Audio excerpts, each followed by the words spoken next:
ہماری ویڈیوز دیکھنے کے لیے ہمارے چینل صراط جنت کو سبسکرائب کریں۔ الذين يحملون العرش ومن حوله يسبحون بحمد ربهم ويؤمنون به ويستغفرون للذين آمنوا۔ ترجمہ کنز العرفان۔ عرش اٹھانے والے اور اس کے ارد گرد موجود فرشتے اپنے رب کی تعریف کے ساتھ اس کی پاکی بیان کرتے ہیں اور اس پر ایمان رکھتے ہیں اور مسلمانوں کی بخشش مانگتے ہیں۔ ربنا وسعت كل شيء رحمة وعلما فاغفر للذين تابوا واتبعوا سبيلك وقهم عذاب الجحيم۔ اے ہمارے رب، تیری رحمت اور علم ہر شے سے وسیع ہے، تو انہیں بخش دے جو توبہ کریں اور تیرے راستے کی پیروی کریں، اور انہیں دوزخ کے عذاب سے بچا لے۔ ربنا وادخلهم جنات عدن التي وعدتهم ومن صلح من آبائهم وازواجهم وذرياتهم۔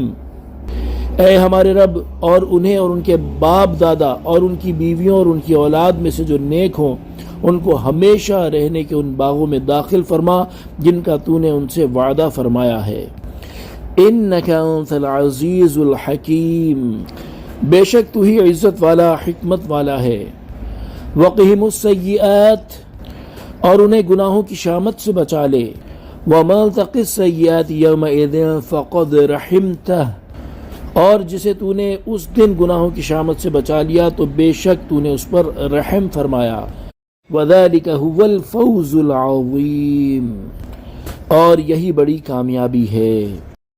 تفسیر صراط الجنان۔ اس سے پہلی آیات میں بتایا گیا کہ کفار و مشرکین ایمان والوں سے بہت زیادہ عداوت اور دشمنی رکھتے اور انہیں نقصان پہنچانے کے در پہ رہتے ہیں، اور اس آیت سے یہ بتایا جا رہا ہے کہ عرش اٹھانے والے اور اس کے ارد گرد موجود فرشتے جو کہ بہت افضل مخلوق ہیں، وہ ایمان والوں سے انتہائی محبت اور الفت رکھتے ہیں اور ان کی بھلائی چاہنے میں مشغول رہتے ہیں۔ چنانچہ ان آیات کا خلاصہ یہ ہے کہ عرش اٹھانے والے فرشتے جو بارگاہ الہی میں خاص قرب اور شرف رکھتے ہیں، نیز عرش کے ارد گرد موجود وہ فرشتے جو عرش کا طواف کر رہے ہیں، یہ اپنے رب عز و جل کی تعریف کے ساتھ اس کی پاکی بیان کرتے ہیں اور سبحان اللہ و بحمدہ کہتے ہیں، اور یہ فرشتے اللہ تعالیٰ پر ایمان رکھتے اور اس کی وحدانیت کی تصدیق کرتے ہیں اور مسلمانوں کے لیے بخشش مانگتے ہیں، اور اللہ تعالیٰ کی بارگاہ میں اس طرح عرض کرتے ہیں کہ اے ہمارے رب عز و جل، تیری رحمت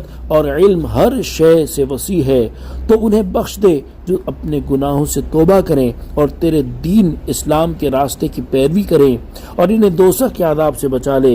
اے ہمارے رب عز و جل، انہیں ہمیشہ رہنے کے ان باغوں میں داخل فرما جن کا تو نے ان سے وعدہ فرمایا ہے، اور ان کے باپ دادا اور ان کی بیویوں اور ان کی اولاد میں سے جو نیک ہوں ان کو بھی ان باغات میں داخل فرما۔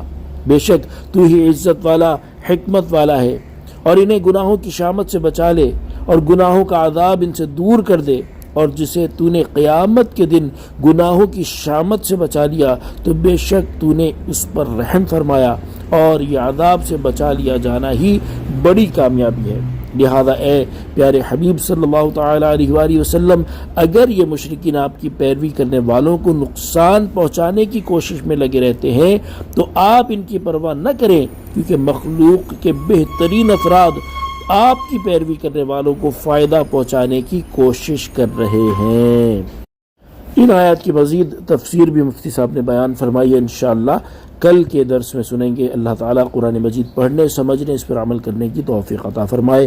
صلو علی الحبیب صلی اللہ تعالی علی محمد صلی اللہ تعالی علیہ وآلہ وسلم۔